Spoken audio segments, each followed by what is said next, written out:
Brian here, driving while ADHD. So today I'm going to talk about attention issues and anger. Not sure if you realize it, but if you do have issues with attention, whether it's attention deficit disorder with hyperactivity or just ADHD, the more inactive type, you're likely to have some issues with anger. So where does this come from? And what can you do about it? So I believe that it comes from a feeling that I describe as flooding. Flooding, just to make it simple, is when there is too much information coming in and you have to make decisions and you just feel like you can't. You feel frozen, you feel overwhelmed, and you want to either freeze or run away. And in some cases, lash out in anger. If you have had an anger problem since you were young, then it's probably something that you've been working on. And it's probably something that has been destructive, at some points in your life. So it really is a good idea to get it under control. What makes it a challenge with having attention issues is that we're often not taking in the information in a way that allows us to make quick decisions, or allows us to make the best decisions. So what's weird is a lot of people that do have problems with attention actually are really good in the moment when there's an emergency. For example, firemen, maybe an assistant principal of a school, maybe a traffic cop, something like that, where you have to make some quick decisions and keep people safe and that type of thing. Where it gets tricky is when you have to make different types of decisions that are not like all in the same genre. So for example, let's say you were the manager of a restaurant, and I've never done that job. I've worked in restaurants, but never been the manager, but just going to use it as an example. So you're going to have to make a lot of short-term decisions, like, okay, where are we going to put this family, where they sit, where am I going to put the menu, so there, what do I need to tell the cook for just the upcoming dinner. But in that very same shift that you're working, you're also going to have to be toggling back and forth and be able to make some of the long-term decisions. So being able to balance both of those types of decisions is very difficult when you have ADHD, partially because you get so hyper-focused in one area, it's hard to step back. So for example, it might be very easy to be in the moment of the dinner rush, right? But then be able to step back, kind of calm yourself down a little bit, and then start making decisions about a schedule for who's going to cover what shifts. And this is just something that people with ADHD really struggle with, is this sort of coming in and out of hyper focus. So the way it presents in some people is that just they might just check out. They might get despondent, so a little bit of depressed. In other people, it might increase their anxiety almost to the point of panic. And then within that group, often what happens is there can be some lashing out, some anger towards those around us, like, I can't deal with this right now, or I'm going to let someone else deal with this bullshit, and then you kind of run away, shirk your responsibilities in the moment. The problem with this is it's destructive to you. It leaves you with bad feelings. Also, those around you don't trust your emotional stability, and you will find people avoiding you, or people, in a work situation not giving you certain responsibilities. So it's really good to work on controlling that anger. And probably the best way to do it, honestly, is to be the most preventive as possible. So let's just keep going with the work situation. I'll just keep using the restaurant manager idea because I think that job would present a lot of issues for anyone, but some real specific ones for people with ADHD. So if you have that type of job, there's some things you're really going to need at the physical level. And a big part of that is going to be sleep. You're really going to want to be rested as much as possible, and that could be a whole episode unto itself. There's a whole study behind that. But point being well rested, Being hydrated too. I don't know if you ever noticed this, but people tend to get angry when they're not hydrated. It just puts you in a really miserable state. And then I would say, and a lot of this, almost everything I say is just based on my own experience. Having protein. So if you have to skip a meal, for example, having some protein around, protein bar, hard-boiled eggs, Greek yogurt, that type of thing, and having that throughout the day, especially if you have to skip meals, if you have a super busy job. So those are kind of some of your physical needs.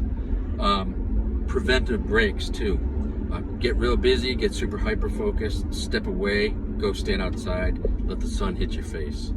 So if you can take care of some of the physical things, that's going to be huge in how you manage and prevent the feeling of being flooded. But ultimately what will happen is you will get flooded.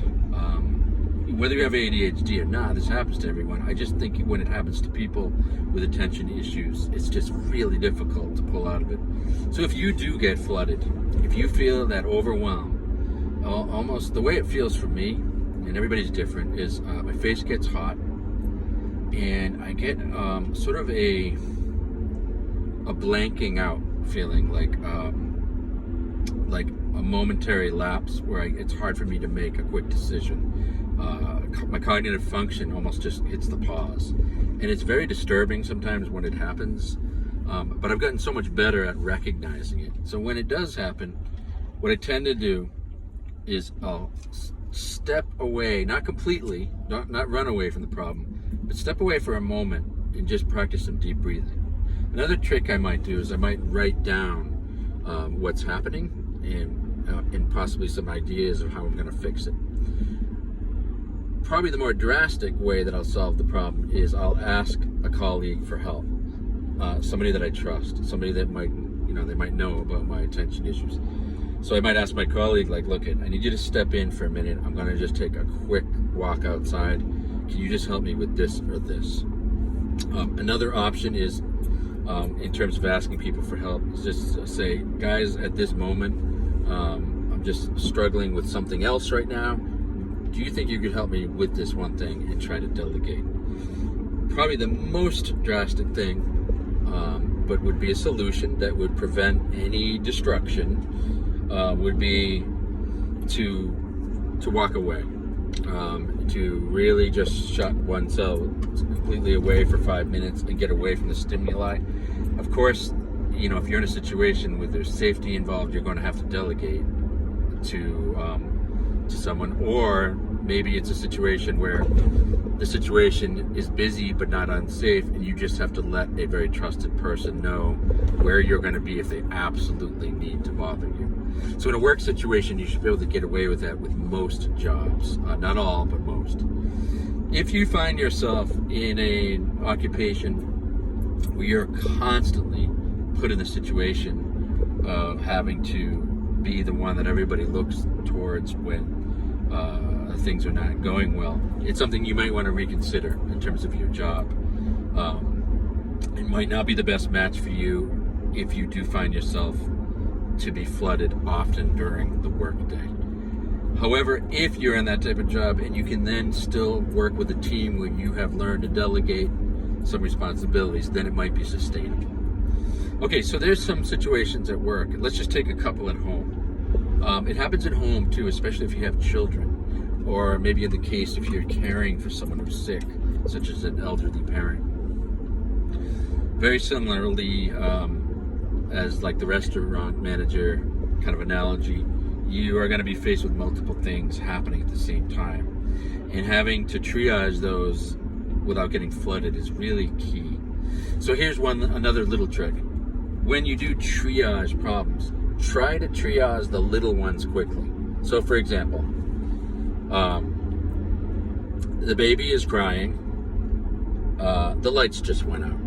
I'm making up something crazy here. So there's a power outage.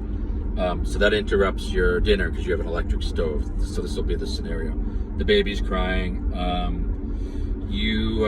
Maybe you have a toothache too. So the toothache's trying to get your attention. The baby's getting your attention. The lights are going out, getting your attention. So triaging quickly. What do we want to take care of first?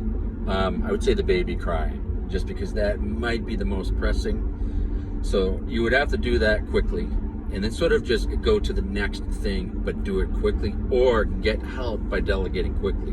Maybe you have a teenage kid and you ask your son or daughter, like, okay, I want you to go get the flashlight because the power went out. I'll go take care of the baby. But try to make those first quick decisions early on, even if you're getting flooded, and it might slow down the overwhelm and the feeling, the sensation of being flooded. So then finally, I would say recovery. If you've just been through like a pretty serious situation where you've had major overwhelm, flooding, you're probably going to have a spike in adrenaline. It's very likely you're going to be kind of, exhausted after it happens, and you should give yourself some kind of care after, whether that be sitting in a dark room quietly, meditation, take a shower. Again, I think the goal here is try to avoid getting actually angry and lashing out at anyone, but still trying to find a way to keep things proactive so it's not building up inside. I hope this gives you some thoughts about how to deal with the sensation of being flooded while you have attention issues and not becoming angry. Thank you.